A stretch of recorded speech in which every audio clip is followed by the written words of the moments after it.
Good evening and welcome to TUC Half Hour, your weekly insight into the work and impact of the Trade Union Congress of Nigeria. I am your host, Ave Michael, and it's great to have you with us.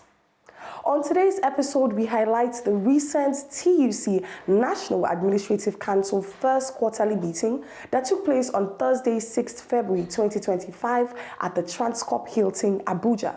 The meeting, led by the TUC President Comrade Engr Festus Osifo, assessed the state of the nation and the root cause of the current microeconomic challenges that has led to price increments in goods and services. The root cause of all the increments currently witnessed is the massive devaluation of the national currency. The weakness of Naira is the root cause of the escalating prices that we see today.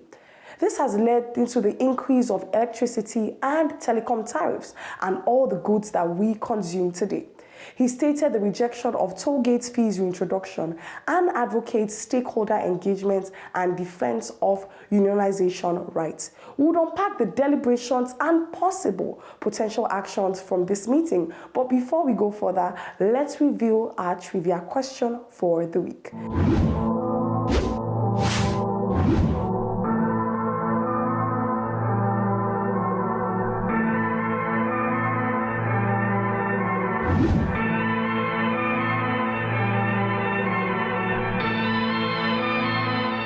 TUC Half Hour continues after the break.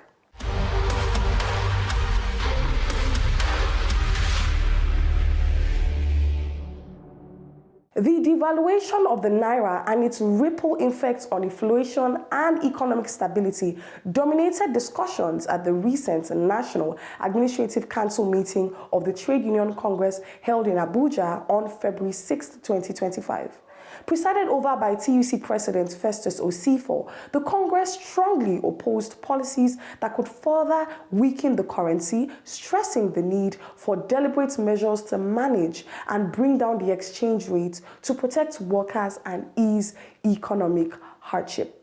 Beyond the exchange rate crisis, the TUC also took a firm stand against the proposed 65% increase in electricity tariffs, the 50% hike in telecom charges, and the reintroduction of toll gates on poorly maintained roads, all which would further burden Nigerians. The Congress reiterated the importance of stakeholder engagement before implementing major policy shifts and reaffirmed its commitment to defending workers' rights in the face of economic challenges. Let's take a look.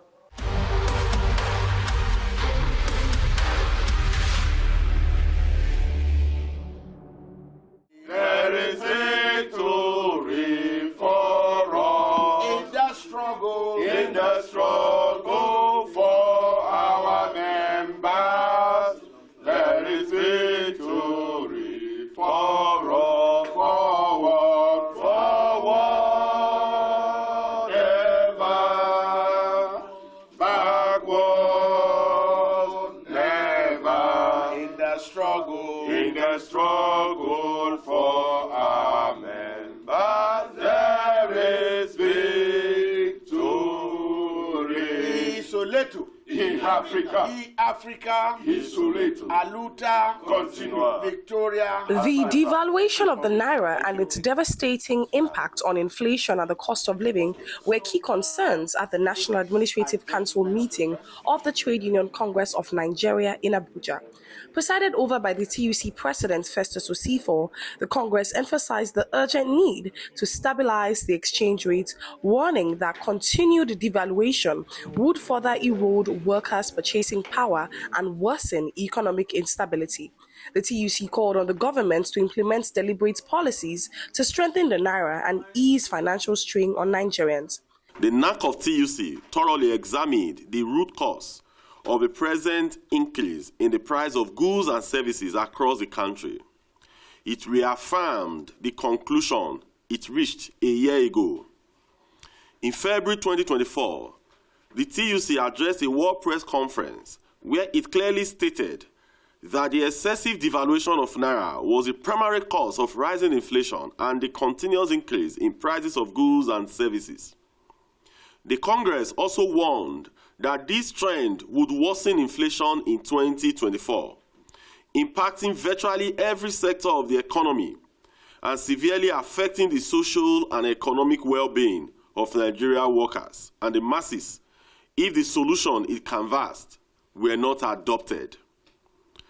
12 months later, our positions remain unchanged, as the symptoms of this root cause have manifested clearly.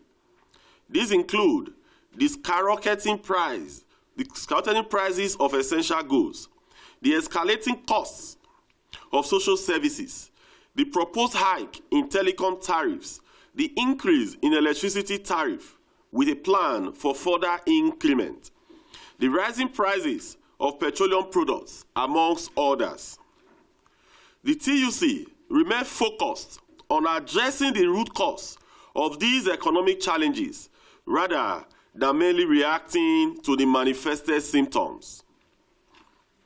To this end, the TUC demands a better foreign exchange management regime from the Central Bank of Nigeria, CBN, as the Naira is currently undervalued, as confirmed by both local and international experts.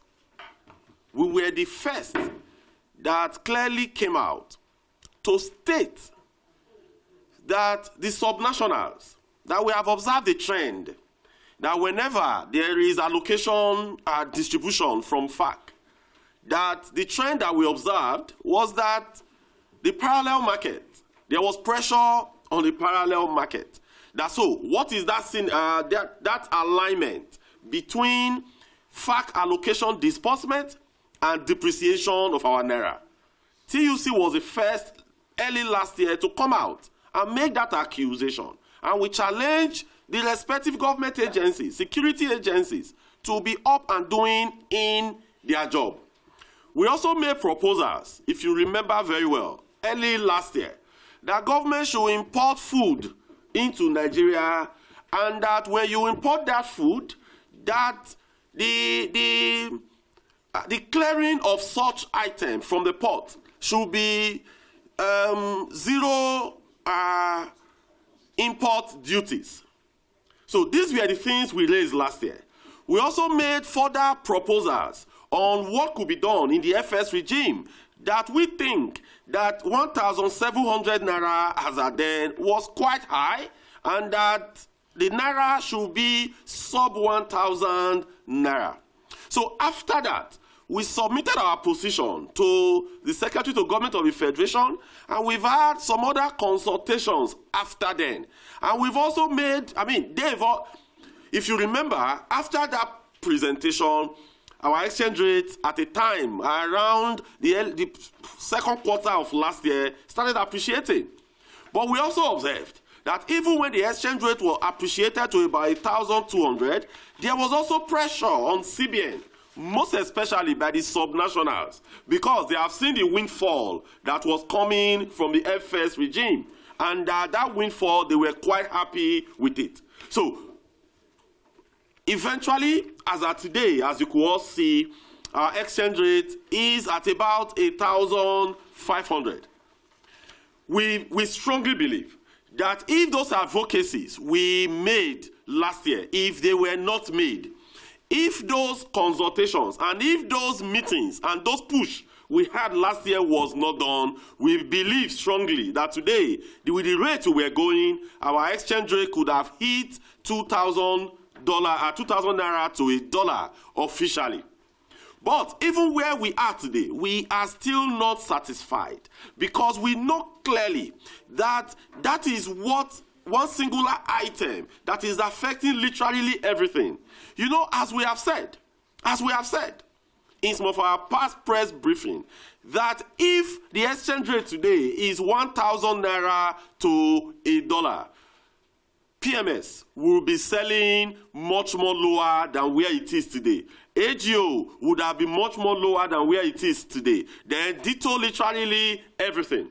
Because these current hikes that they are bringing to bear today, the excuses that they have been giving to us is that the Naira is devalued, is that most of their spare parts are imported, whereas the dollar value of that spare part remains constant, but in converting it to our local currency, that they are spending more naira.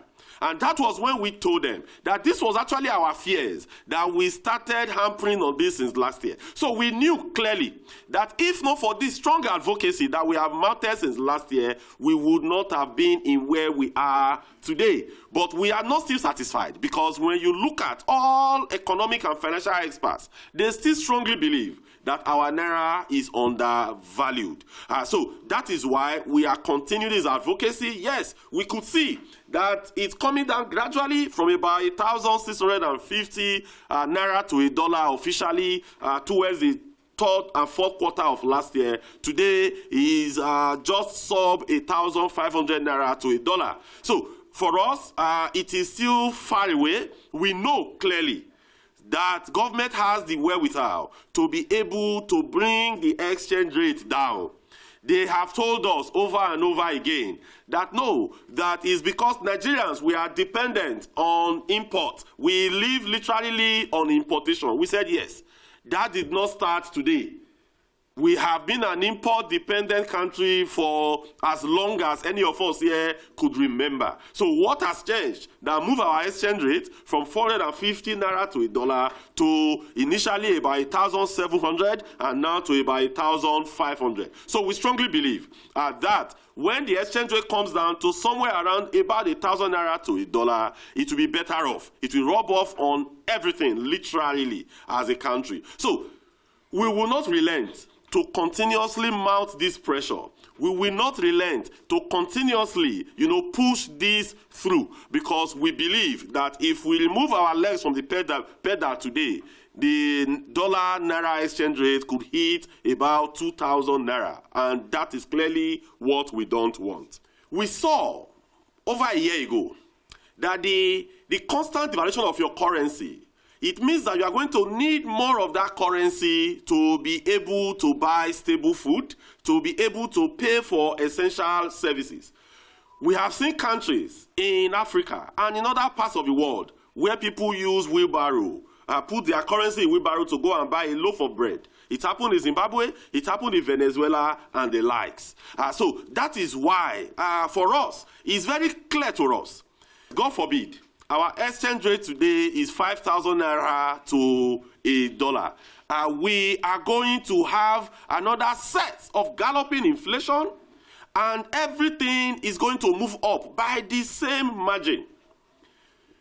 Some time ago, for you to buy a Corolla car, it will cost you, say, about 4 million naira to buy a Corolla or a Camry. Those that are engaged in Uber services, they spend about 4 million naira to buy a Camry car. But today, similar Camry car is going to cost you over 10 million naira. What is responsible for that? It is clearly the weakness of our currency, whereas the value of that Camry is still the same in terms of the dollar value. But the exchange rate has brought it to where it is today. So the more we allow that exchange rate to keep weakening, the more it will affect you and I. Beyond the exchange rate crisis, the union strongly opposed the proposed 65% increase in electricity tariffs, arguing that past hikes have failed to improve power supply while placing a heavier financial burden on Nigerians. The 50% rise in telecom charges was also rejected, with the TUC warning that increased communication costs could worsen economic hardship for both individuals and businesses. The NAC, on behalf of Congress, strongly condemned the proposed 65% increase in electricity tariffs. It is alarming that the government is considering this hike when the previous increment has already inflicted severe hardship on the citizens. This proposed increment is not only ill-timed, but also a deliberate act of economic oppression against Nigerians who are already struggling under unbearable economic conditions. Furthermore, the improved service quality promised during the last tariff hike, particularly for consumers under the so-called Band A category, has not been realized. Most consumers, regardless of their tariff bands, continue to live in perpetual darkness. The NAC also examine the planned 50% increase in telecom tariff and fully endorses the position of our sister Labour Center, the Nigeria Labour Congress, in rejecting this move.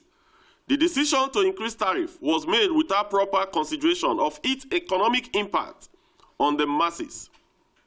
There must be meaningful engagement to explore alternatives and ensure that any policy adjustments are fair, sustainable, and do not further burden already struggling citizens.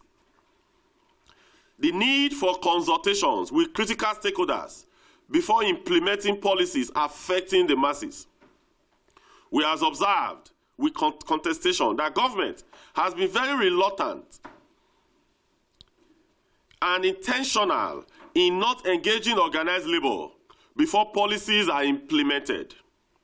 Effective policy making requires inclusive consultation with critical stakeholders before implementation, especially when policies impact the general public.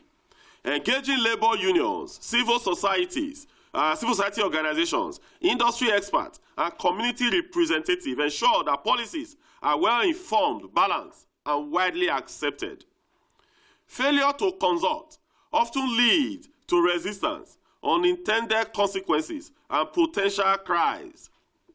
Inclusive dialogue fosters transparency, trust, and collective ownership, making policies more effective and sustainable. The government must prioritize stakeholders' engagement to uphold democratic principles and promote policies that truly serve the people's interest. We want the press to also partner with us. We want civil society to partner with us on this singular item, because this is what is responsible for the challenges and the symptoms that we are seeing today, literally. Those other things, they are all symptoms. Increment in telecom, in the telecom fees is a symptom of this. Increment in electricity tariff is a symptom of this. The price we pay today for AGO, the price we pay today for ATK, the price that is being paid today on PMS is also a symptom of this. So all we are saying is that rather than chasing symptoms, because we are chasing these symptoms that we can hold government accountable, right? But what are the symptoms of the clothes that we wear? We can't hold government accountable on that, right? What are the symptoms of the television we buy in our houses? What are the symptoms of the cost of the AC that we buy in our houses?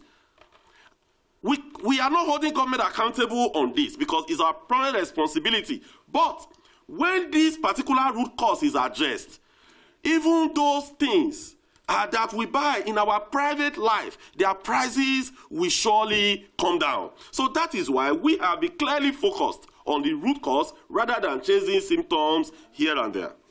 Another major concern was the reintroduction of the toll gates on federal roads. The Congress insisted that tolling should not be imposed on poorly maintained and unsafe highways, as it would only add to the financial strain on road users without guaranteeing better infrastructure. With the Naira's continued devaluation fueling inflation, the TUC reaffirmed its commitments to defending workers' rights and called for urgent economic policies to stabilize the economy and protect citizens from further hardship. The NAC of TUC deliberated on the proposed introduction of toll gates on selected federal routes and strongly condemned it in its entirety. While we acknowledge that tolling is a globally recognized method of generating revenue for road maintenance, it is unacceptable to impose tolls on roads that are unpaved, dilapidated, and riddled with potholes. The NAC view this as an insult to Nigerians who are being asked to pay tolls on roads that are in total despair. Our highways are death traps, unsafe, abandoned, and filled with potholes. Rather than fulfilling its responsibility to fix and maintain these roads, the government is resorting to shameless extortion. The Congress therefore demands that all roads earmarked for tolling must first be fixed properly tarred and repaired to international standards before any discussion on tolling can be entertained.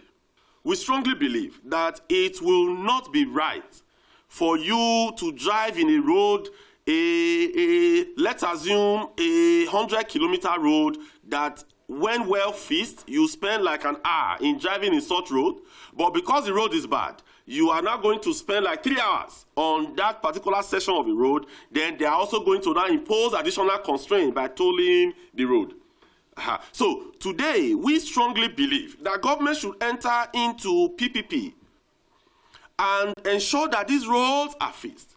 When the roads are fixed, when they are motorable 100%, when they've eliminated these potholes in this road, then you can now say, okay, you have had engagement with the private sector and you now want to toll the road in order for the private companies to recoup their investment. We cannot start having such conversation. But just imagine, for example, you say you want to tar a road that links, let's say, between Okene and Auchi, and we know that the road clearly is bad. So you want to now add more salt to injury because the road is already bad. People are sleeping literally in some sections of this road, and you now want to also add toll to it. So it is just too much for us to bear as a society. The NAC, on behalf of the Congress, strongly advises the government to refrain from introducing policies that will further exacerbate the current economic hardship faced by hardworking Nigerians. If the administration insists on implementing these policies, the TUC will have no choice but to mobilize the working class, civil society, and the oppressed masses for a nationwide action. This level of exploitation is unacceptable. A stitch in time saves lives. The Trade Union Congress of Nigeria, TUC, strongly condemns any attempt to suppress unionization in the private sector, as it is a fundamental right protected by national and international laws. Denying workers the right to unionize violates their freedom of association and will not be tolerated. Unionization is crucial for fair wages, job security, and improved working conditions. The TUC warns that any employer engaging in anti-union practice will face strong resistance. The Congress urges the government to take decisive action against violations, reaffirming its commitment to protecting workers' rights.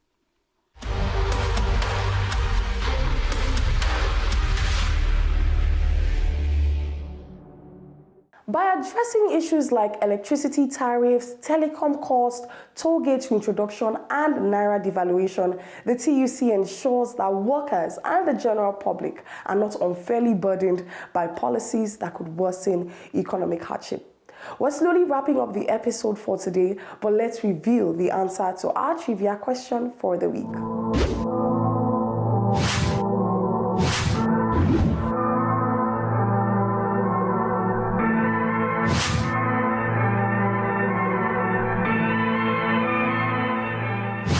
Thank you for joining us. We kindly request you follow our social media handles for more updates and information. Until next week, my name remains Ave Michael. God bless Nigerian workers. Bye for now.